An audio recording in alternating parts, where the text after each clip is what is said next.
Hello વિદ્યાર્થી મિત્રો,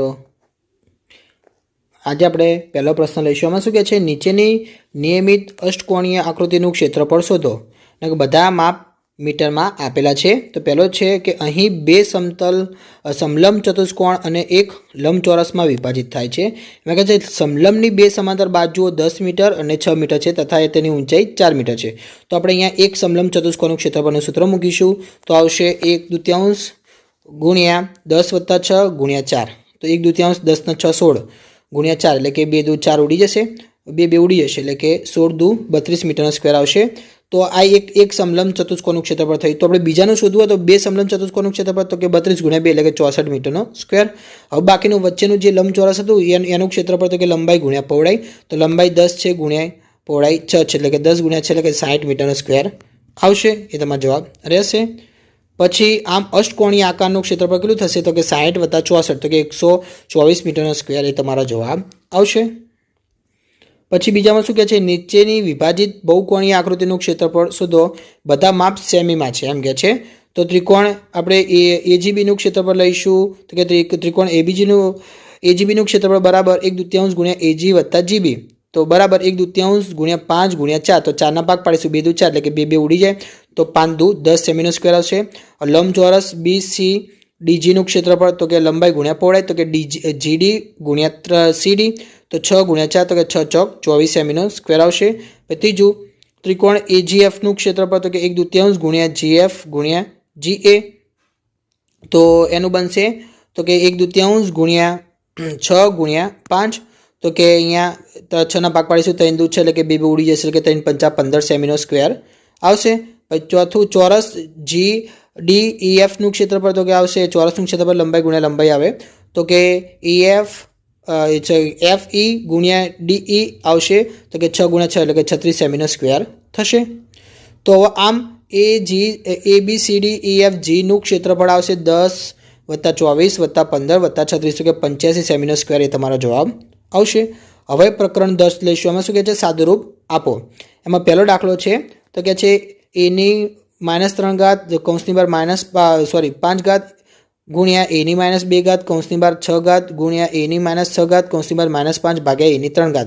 તો આપણે શું કરીશું, કૌંસની અંદરની જે ઘાત હોય એની બહારની ઘાત સાથે ગુણાકાર કરી નાખીશું. એટલે કે એની -3 ગુણ્યા 5 ગુણ્યા એની -2 ગુણ્યા 6 ગુણ્યા એની -6 ગુણ્યા -5 આવશે ભાગ્યા એની 3.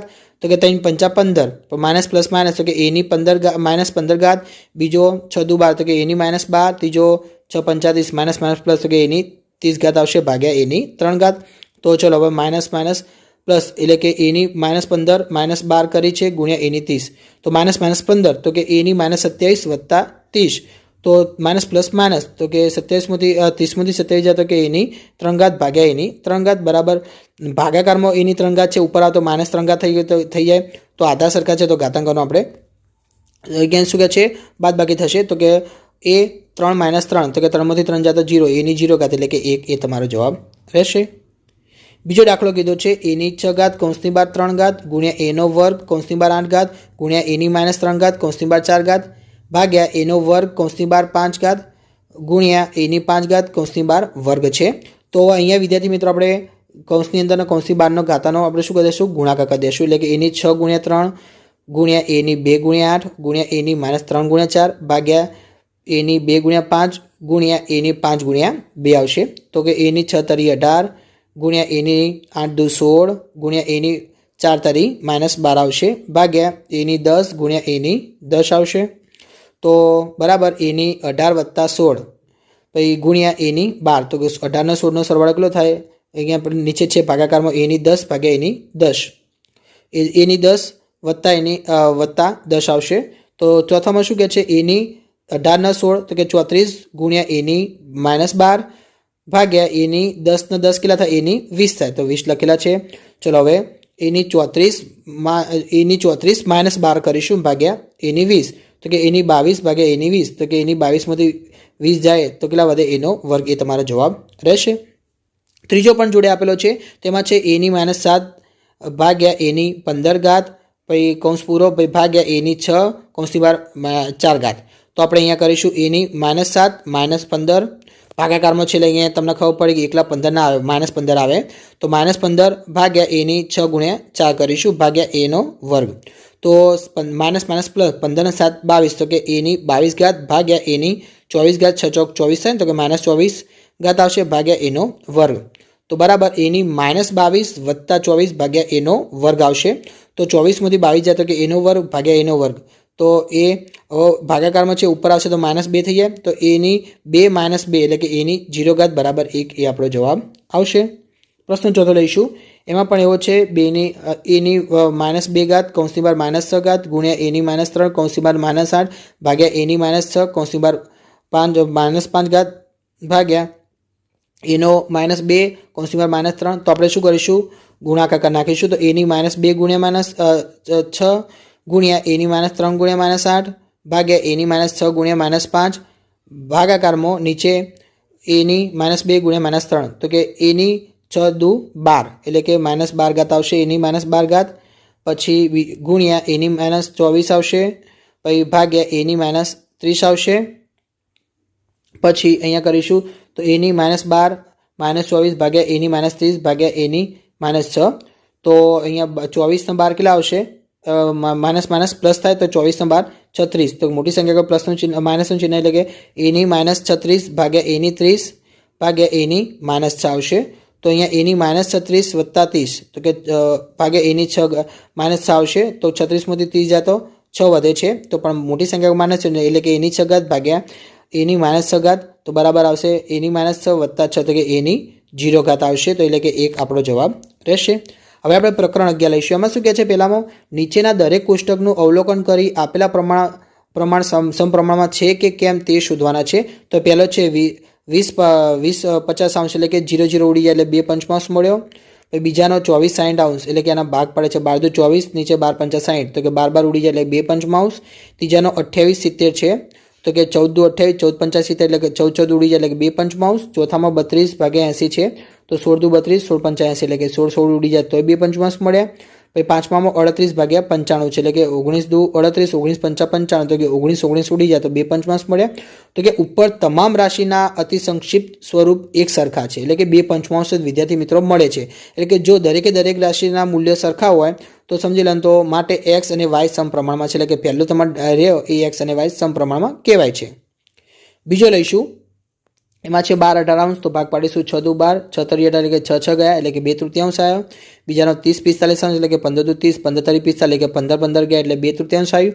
ત્રીજાનો 36 ભાગ્યા 54, તો કે 18 દુ 36, 18 તરી 54 એટલે કે 18 ગયા એટલે કે 2 તૃતીયાંશ આવ્યું. ચોથાનો 40 60 અંશ એટલે કે 20 દુ 40 અને 20 તરી 60 એટલે કે 20 20 ગયા એટલે 2 તૃતીયાંશ આવ્યું.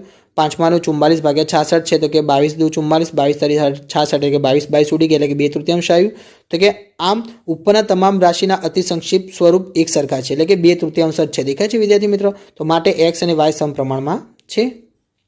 ત્રીજો લઈશું કે 8 ભાગ્યા 16 એટલે કે આના ભાગ પાડીશું, એટલે કે 8 દુ 16 એટલે કે 8 8 ઉડી ગયા એટલે કે 2 વધ્યા તો 1 તૃતીયાંશ આવ્યો. પછી બીજાનો 8 ભાગ્યા 54, 18 ભાગ્યા 54 એટલે કે 18 તરી 54 એટલે કે ઉપર 18 નીચે 18 ઉડી જાય એટલે કે 1 તૃતીયાંશ આવ્યો. ચોથામાં 22 ભાગ્યા 33 એટલે કે 11 દુ 22, 11 તરી 33 એટલે કે 11 11 ઉડી ગયા એટલે કે 2 તૃતીયાંશ આવ્યો. ચોથાનો 48 ભાગ્યા 60 છે, એટલે કે 12 ચોક 48, 12 પંચા 60 એટલે કે 12 12 ઉડી ગયા એટલે કે 4 પંચમાંશ આવ્યો. પાંચમાનો 44 ભાગ્યા 66 છે, એટલે કે 22 દુ 44, 22 તરી 66, તો 22 22 ઉડી ગયા તો 2 તૃતીયાંશ આવ્યું. તો વિદ્યાર્થી મિત્રો અહીંયા તમે દેખો બધા કોઈ સરખા છે તો કે ના, તો કે ઉપર તમામ રાશિના અતિ સંક્ષિપ્ત સ્વરૂપ સરખા નથી, માટે એક્સ અને વાય સમપ્રમાણમાં નથી એમ આપણે કહી શકીએ છીએ. પછી શું કહે? ચોથામાં 30 40 અંશ એટલે અહીંયા 0 0 ઉડી ગયા એટલે 3/4, બીજામાં 40 30 અંશ અહીંયા 0 0 ઉડી ગયા એટલે 4 તૃતીયાંશ, ત્રીજામાં 60 40 અંશ એટલે કે 20 તરી 60, 20 દુ 40, તો 20 20 ઉડી ગયા એટલે કે 3 તૃતીયાંશ. ચોથામાં 40 ભાગ્યા 60 અહીંયા 20 દુ 60, 20 તરી 60, સોરી 20 દુ 40, 20 તરી 60, તો 20 20 ઉડી ગયા એટલે કે 2 તૃતીયાંશ આવ્યો. પછી પાંચમામાં 25 ભાગ્યા 50, તો કે 25 દુ 50 એટલે 25 25 ઉડી ગયા તો 1 તૃતીયાંશ આવ્યો. છેલ્લામાં 50 ભાગ્યા 25 એટલે કે 25 દુ 50, તો 25 25 ઉડી ગયા તો 2 1 આવ્યો.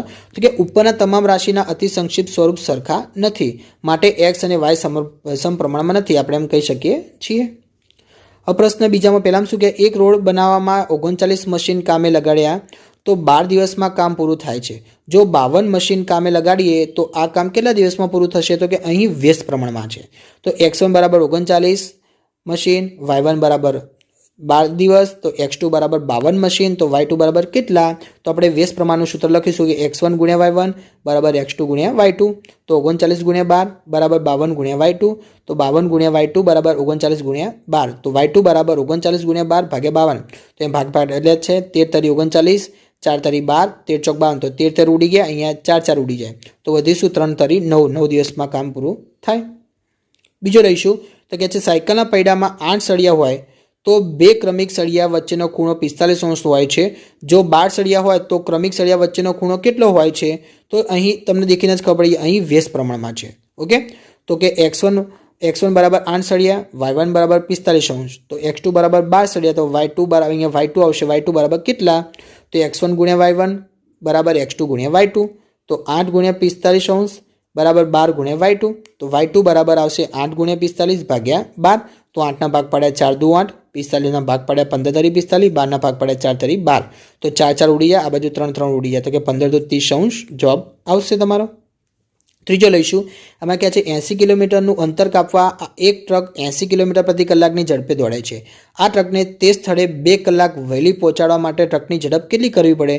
તો અહીં આપણે ત્રિરાશિનો ઉપયોગ કરીશું તો કે 80 કિલોમીટર બરાબર 1 કલાક તો 800 કિલોમીટર બરાબર કેટલા કલાક થાય? તો 800 ભાગ્યા 80 એટલે કે 10 કલાક થાય.